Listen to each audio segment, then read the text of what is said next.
الحمد لله نحمده ونصلي على رسوله الكريم أما بعد فأعوذ بالله من الشيطان الرجيم بسم الله الرحمن الرحيم وما أرسلناك إلا رحمة للعالمين۔ قرآن مجید کی ایک آیت تلاوت کی ہے۔ اللہ تعالیٰ سے دعا ہے اللہ تعالیٰ صحیح طرح سے بات کہنے کی، سننے کی، سمجھنے کی اور پھر ہم سب کو عمل کی توفیق عطا فرمائے۔ قرآن مجید کی جو میں نے آیت تلاوت کی ہے وما ارسلناک الا رحمتا للعالمین، اللہ نے اپنے نبی صلی اللہ علیہ وسلم کے بارے میں فرمایا، آپ نے یہ آیت 20 مرتبہ سنی ہوگی کہ ہم نے آپ کو تمام جہان والوں کے لیے رحمت بنا کر بھیجا ہے۔ اس رحمت کا مطلب کیا ہے؟ میری عادت ہوتی ہے بیان میں کہ میں ہر چیز کو کمپیئر کر کے آپ کے سامنے رکھوں، تقابل کر کے۔ رحمت کا الٹ ہوتا ہے زحمت۔ کہتے ہیں نا آپ نے یہ زحمت گوارا نہیں کی، آپ کی وجہ سے میں زحمت میں مبتلا ہوا۔ زحمت کا مطلب رحمت کا کی اپوزٹ۔ کسی کی وجہ سے آپ مشکلات میں پڑ جائیں، کسی کی وجہ سے آپ ٹینشن میں پڑ جائیں تو ہم کہتے ہیں یہ مجھے زحمت دے رہا ہے۔ صرف راہ کے اوپر ایک نقطہ لگا دیں تو رحمت سے زحمت بن جاتا ہے۔ ہم بچپن میں ایک لطیفہ پڑھتے تھے، کتابوں میں لکھا ہوتا تھا کہ ایک استاذ نے بچے سے پوچھا ستارے میں اور سیارے میں کیا فرق ہے؟ ستارہ کہتے ہیں جو ایک جگہ رکا ہوا ہوتا ہے، ویسے تو نہیں ہوتا، سب کچھ چل ہی رہا ہے لیکن دیکھنے میں، اور سیارہ جو کسی ستارے کی گرد گردش کر رہا ہو، ستارہ جو سیاروں کو لے کے کہیں چل رہا ہو، جیسے سورج ایک ستارہ ہے اور زمین ایک سیارہ ہے، یہ فرق ہے۔ بچے سے پوچھا بیٹا ستارے میں اور سیارے میں کیا فرق ہے؟ تو بچے نے کہا کہ ستارے کے اوپر 2 نقطے ہوتے ہیں اور سیارے کے نیچے 2 نقطے ہوتے ہیں۔ اب آپ دیکھو یہ بچہ یقیناً آج بہت بڑا سائنٹسٹ بن چکا ہوگا۔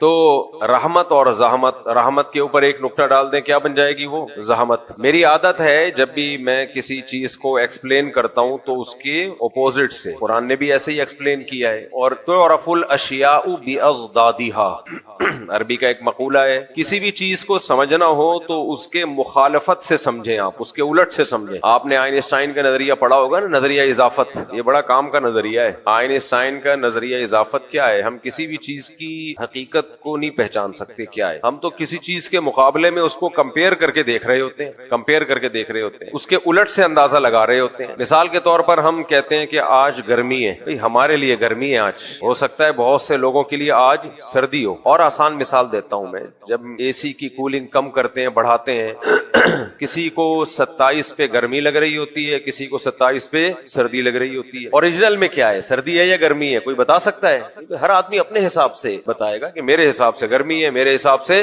سردی۔ پینگوئن جو ہے، جو انٹارکٹیکا میں رہتا ہے، ایک جانور، پانی کی بلی، جو آپ نے دیکھا ہوگا، ایک جانور ہے ایسے 3 پیس سوٹ ٹائی میں چل رہا ہوتا ہے، بالکل ایسے ہی لگتا ہے نا۔ اس کو آپ دسمبر میں کراچی لے آؤ، وہ گرمی سے مر جائے گا، حالانکہ ہم اس وقت سردی سے ٹھٹر رہے ہوتے ہیں، لیکن اس کو اتنی گرمی لگے گی وہ کہے گے بھائی کہاں لے آئے مجھے۔ ہم اب اس سے کہیں بھائی یہ دسمبر کا مہینہ ہے، ٹھنڈ ہے، رات کا ٹائم ہے، وہ کہے نہیں، اس کو گرمی لگے گی۔ تو ہم کسی بھی چیز کو جب ایکسپلین کر رہے ہوتے ہیں نا، ڈیفائن کر رہے ہوتے ہیں، ایکسپلور کر رہے ہوتے ہیں، تو ہم کسی دوسری چیز کو سامنے رکھ کے کر رہے ہوتے ہیں۔ ہم نے جو یونٹ بنائے ہوئے، یونٹ، اکائیاں چیزوں کو ناپنے کی، یہ بھی فرضی ہیں، ہماری بنائی بھی ہیں۔ پانی جس ٹیمپریچر پہ بوائل کرنا شروع کر دے، ہم نے اس کو کیا نام دے دیا؟ 100۔ یہ ہم نے نام دیا ہے، یہ قدرت نے نام نہیں دیا اس کو۔ اور جس پہ پانی جم جائے ہم نے اس کو کیا نام دے دیا؟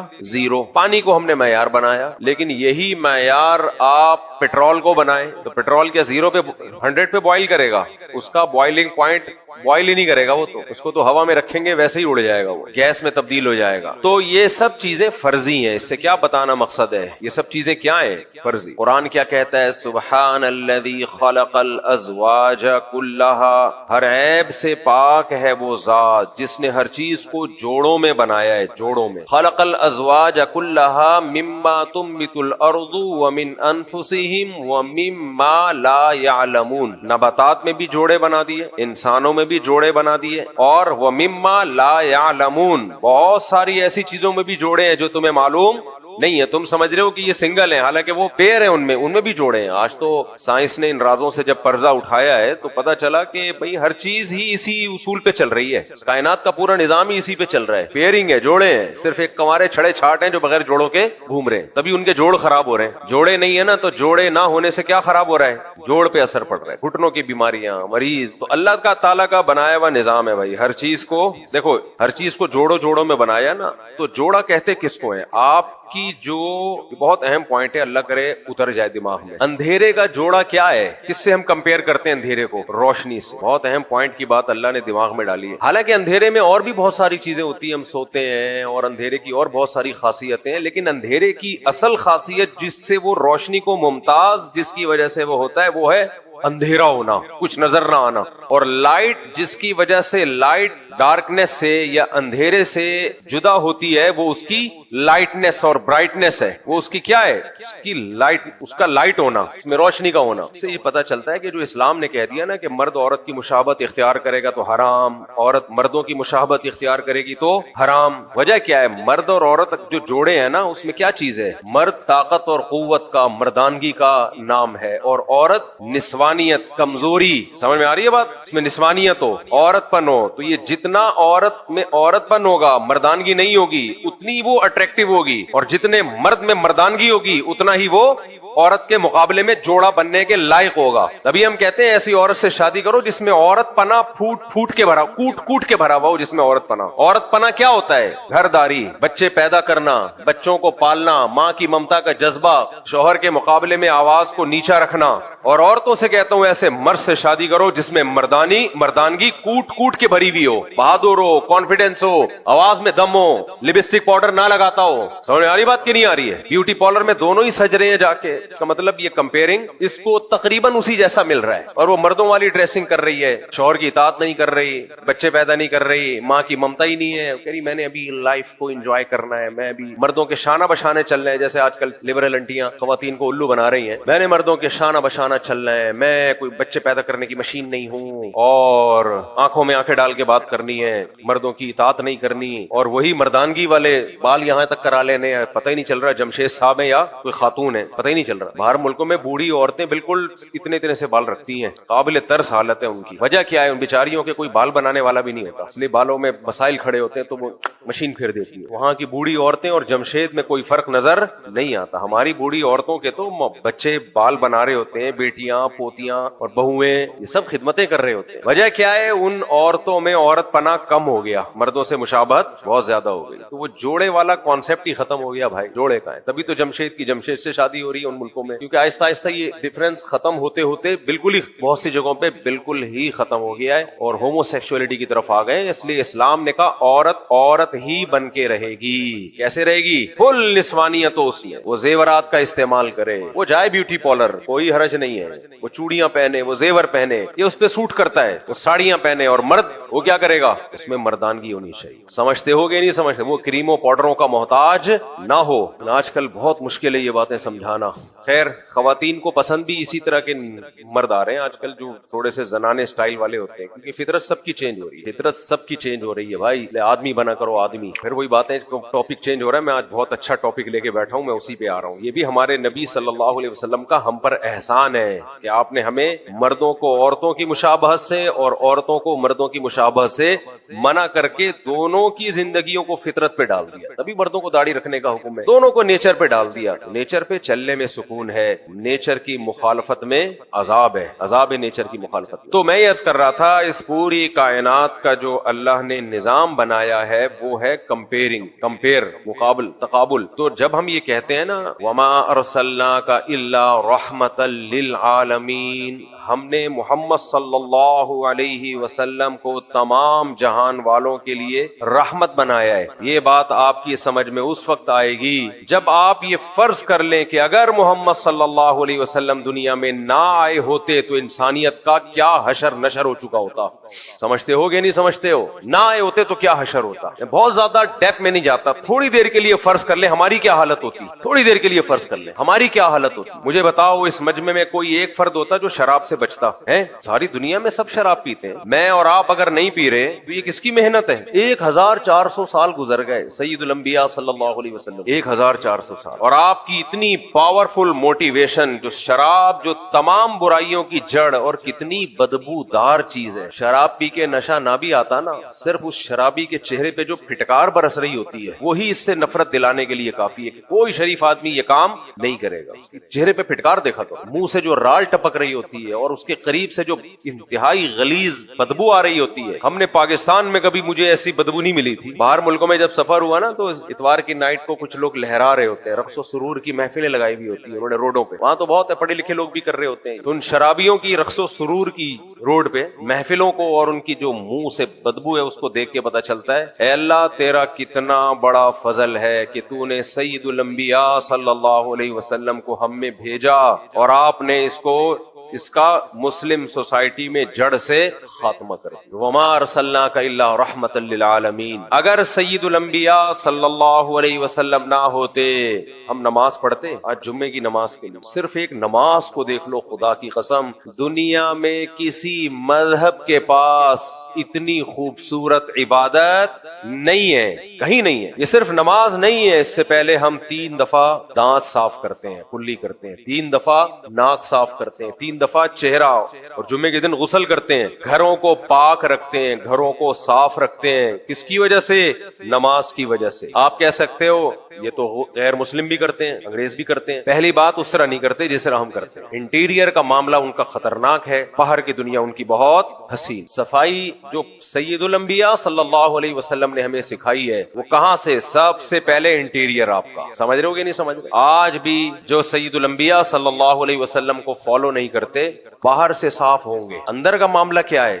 صفائی شروع پیٹ سے ہوتی ہے، کھاتے غلاظت ہے، خنزیر کا گوشت۔ ہو سکتا ہے کوئی غیر مسلم اس پہ ڈیبیٹ کرے خنزیر میں ناپاکی والی کون سی بات ہے؟ اچھا چلو، تم جو حلال گوشت کھاتے ہو جس کو ہم حلال کہتے ہیں وہ بھی بغیر ذبح کیے کھاتے ہو۔ آپ میڈیکل سائنس سے پوچھیں، ساری دنیا کے سارے ڈاکٹر متفق ہوں گے کہ خون کھانے پینے کی چیز، انسانوں کے کھانے کی چیز نہیں ہے، گندی چیز ہے، اتنی غلیظ چیز ہے کہ خون اگر کپڑوں پہ لگ جائے تو نماز نہیں ہوتی۔ دنیا کا کوئی مذہب اگر اس خون کو کھانے کی اجازت دے رہا ہے تو کیا وہ صاف ستھرا مذہب ہو سکتا ہے؟ سید الانبیاء صلی اللہ علیہ وسلم کی تعلیمات ہیں کہ جانور کو ذبح کر کے کھاؤ تاکہ اس کا گندا خون اس کی باڈی سے نکل جائے۔ مسلمان گوشت بھی صاف ستھرا کھاتا ہے۔ بھائی یہ کس کی رحمت کے اثرات ہیں؟ سید الانبیاء۔ یہ آپ کا ہم پر احسان ہے۔ اسلام، قرآن، نبی ایک ہی چیز کے نام ہے، ایک ہی چیز کے نام۔ جو قرآن نے کہا وہی نبی نے کہا، جو نبی نے کہا وہی قرآن نے کہا، اور اسی کا نام اسلام ہے۔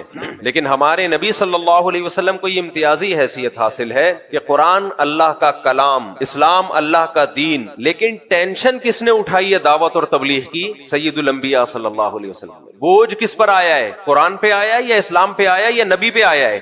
نبی پہ آیا ہے۔ جو آپ کے لیے تکلیفیں اٹھاتا ہے کریڈٹ کس کو دیا جاتا ہے؟ اس کو دیا جاتا ہے جو بوجھ اٹھایا آپ کے لیے۔ تو اس دعوت کے کام میں جو آج ہم تک اسلام پہنچا ہے اس میں سب سے زیادہ بوجھ کس نے اٹھایا ہے؟ کس ہستی نے؟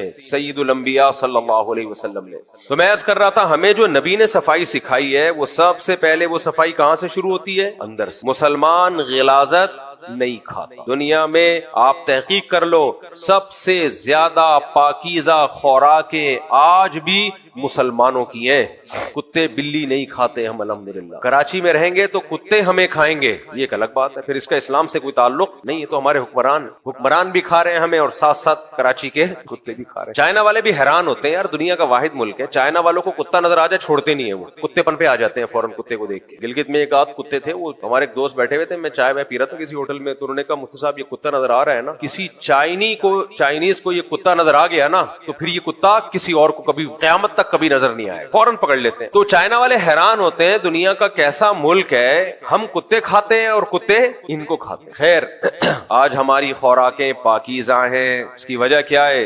نبی صلی اللہ علیہ وسلم نے یہ بوجھ اٹھایا ہے۔ مشکلات کس نے برداشت کی ہیں؟ پیغمبر صلی اللہ علیہ وسلم پوری قوم کے سامنے ڈٹ گئے، یہ نظام دے کے گئے ہمیں، یہ نظام۔ پھر یہ جو یورپین اقوام ہے نا، یہ تو 200-300 سال پرانی تاریخ ہے ان کی، جو ان میں صفائی ستھرائی آئی وہ بھی باہر کی ہے، اندر کی ابھی تک نہیں آئی۔ یہ 150-200 سال، زیادہ اس سے بھی پرانی نہیں ہے، اور ان کی کتابوں میں لکھا ہوا ہے کہ یہ نہانا دھونا اور یہ صفائی ہم نے کہاں سے سیکھی ہے؟ مسلمانوں سے سیکھی ہے. ہمارے ایک ریلیٹو مرچنٹ نیوی میں بہت ٹریولنگ تھی ان کی, کہتے ہیں گورے جو پڑھے لکھے تھے وہ بتاتے تھے کہ ہم نے نہانا مسلمانوں سے سیکھا ہے, ہمارے باپ داداؤں نے. پہلے جائیں آپ.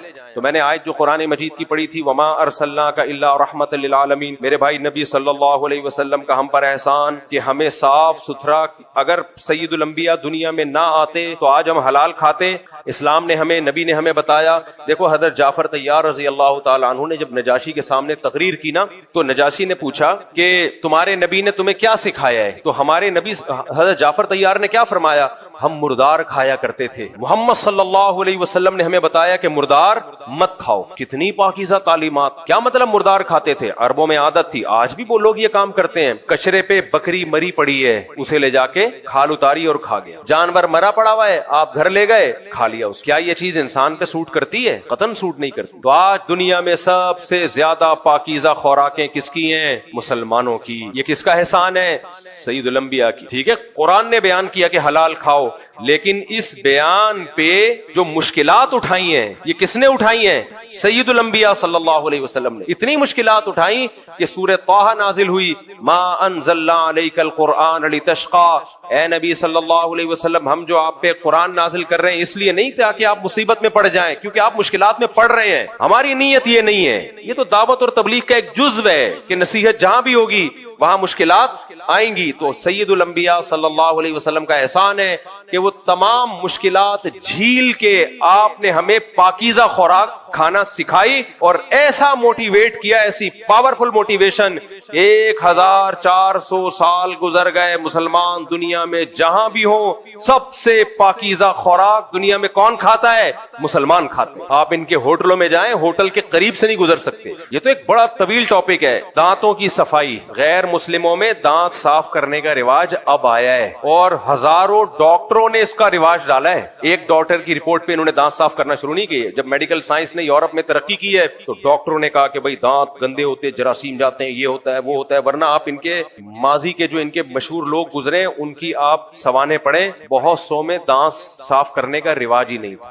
پوری زندگیاں گزر جاتی تھی, ایک دفعہ بھی برش نہیں کرتے تھے. تو ان کے ڈاکٹروں نے مہم چلائی ہے, دانت صاف کرنا صحت کے لیے بہت ضروری. ہزاروں ڈاکٹروں نے مل کے تب ان میں دانت صاف کرنے کا رواج آیا ہے. اور ہم کیوں دانت صاف کرتے ہیں؟ بولو, کہ ہم نے میڈیکل سائنس میں ترقی کی ہے بہت زیادہ؟ نہ. ایک پیغمبر سید الانبیاء صلی اللہ علیہ وسلم نے ہمیں بتایا, السواک والتعطر من سنن الانبیاء, مسواک پیغمبروں کی سنت ہے. اور محدثین نے بتایا, صحابہ نے بتایا کہ نبی صلی اللہ علیہ وسلم سب سے زیادہ اپنے باڈی کے جس پارٹ کو صاف کیا کرتے تھے دن میں بار بار, وہ کون سا حصہ تھا؟